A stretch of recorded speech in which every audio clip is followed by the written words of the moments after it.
Jeff Davidson is a widely acclaimed professional speaker, mega author of 56 books, creator of 24 iPhone apps, and author of 230 ebooks for mobile readers.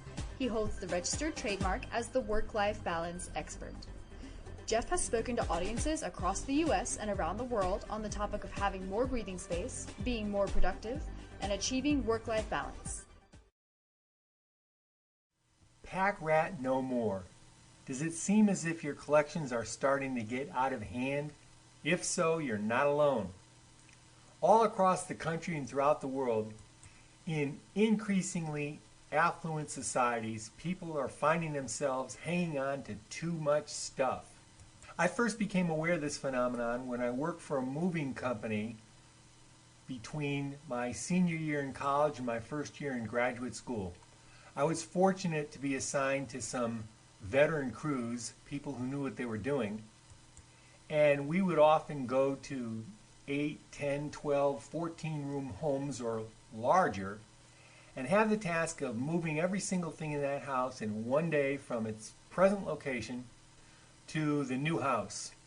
Now, during that time, invariably, when I went down to the basement or up to the attic, I would see on an old ping pong table that hadn't been used as a ping pong table for years, or on a pool table, or on a card table, or some other flat surface, the same types of collections in house after house.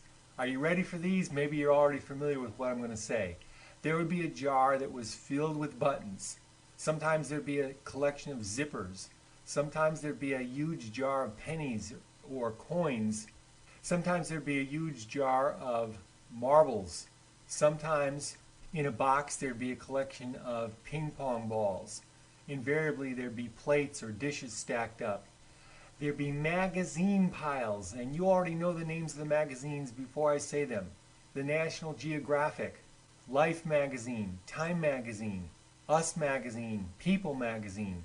In home after home, no matter who we moved, what their income level was, what town they resided in, where they were moving to, someplace in that house I would come across these typical kinds of collections. And I started to think, why do people collect and why do they over-collect? And it dawned on me that in many instances people hold on to things because they're trying to retain pieces of the past, or they feel as if somehow the collection that they're maintaining is going to have value. They're going to be able to sell it to someone, or just in the nick of time they'll have the right button or the right zipper or the right whatever. Sample complete. Ready to continue?